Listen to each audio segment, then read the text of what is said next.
วัสดีค่ะทุกคนมาพบกับเกดที่ช่องเกดรัชชานะคะ ตอนนี้ก็สามีเพิ่งกลับมาจากทำงานนะคะ แล้วก็มาบอกว่าเราต้องย้ายหนีพายุกันพรุ่งนี้เช้านะคะพรุ่งนี้เช้าต้องหนีพายุกันแล้วพายุจะเข้านะคะ ก็เลยเดี๋ยวต้องขับรถไปหลบที่เท็กซัสก็คือขับจากตรงที่เนี่ยลุยเซียนานะคะ6 ชั่วโมงก็เพื่อความปลอดภัยนะต้องย้ายดีกว่าเพื่อความปลอดภัยของเราเองนะคะเดี๋ยวเก็บของข้างนอกให้เรียบร้อยพร้อมย้ายนะคะโอเคเดี๋ยวไปดูกันเลย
หอมพริกตะไคร้ปล่อยมะเขือเทศเดี๋ยวต้องเก็บเหมือนกันเก็บใส่รถไปนะคะโอเคค่ะทุกคนตอนนี้ก็เป็นเช้าของอีกวันที่เราจะต้องย้ายหนีพายุกันนะคะตอนนี้เราก็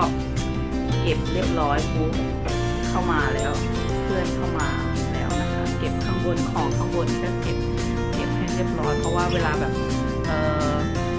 ขับไปเนี่ยค่ะมันจะแบบมันจะกระเพื่อมเก็บเรียบร้อยเลยนะคะโอเค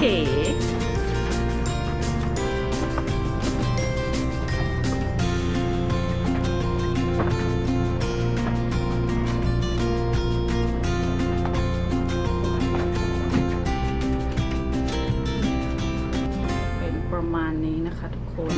เรียบร้อยเตรียมย้ายได้เสร็จเรียบร้อยโอเคค่ะทุกคนตอนนี้ก็เตรียมมูฟกันได้เลยไปเลยตอนนี้ก็อยู่บนรถบนถนนแล้วนะคะเดี๋ยวเราจะขับไปเท็กซัสไปลงพายุที่นั่นก็อาจจะโดนฝนนิดหน่อยแต่ก็คงแบบไม่ได้พายุอะไรมากมายนะคะก็เพื่อความปลอดภัยเนาะเรามีเอามาลีเซ่ฮัลโหล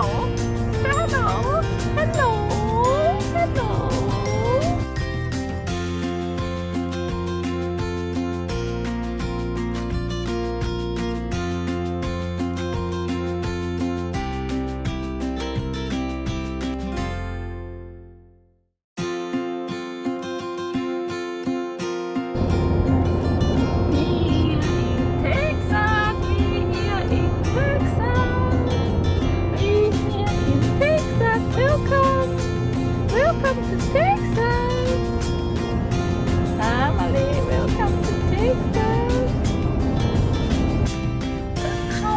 ตอนนี้ก็มาถึงโหน้าสดมากตอนนี้มาถึงRV Park แล้วนะคะก็6 ชั่วโมงเต็มเมื่อยมาก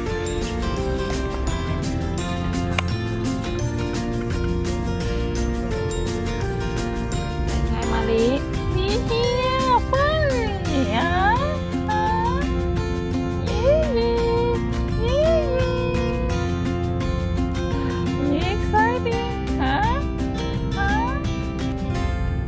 Ready? Huh? Ready? Go check in. Nah.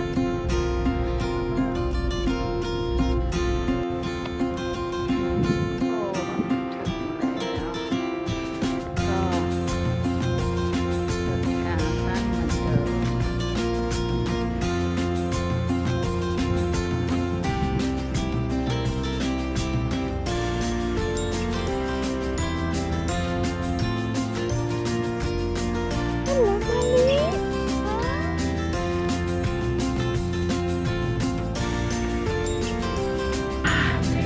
เสร็จแล้วประมาณนี้กันประมาณนี้นะคะทุกคนเพราะว่าเราจะกลับวันอังคารนะคะ ก็คืออยู่ปากแก้ววันนี้วันเสาร์ใช่ไหมคะอาทิตย์จันทร์อังคาร3 วัน เราก็จะเอาที่จำเป็นออกมาก่อนก็จัดเหมือน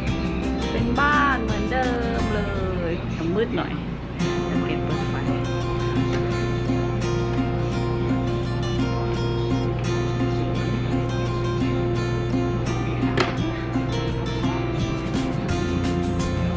ก็จัดแล้ว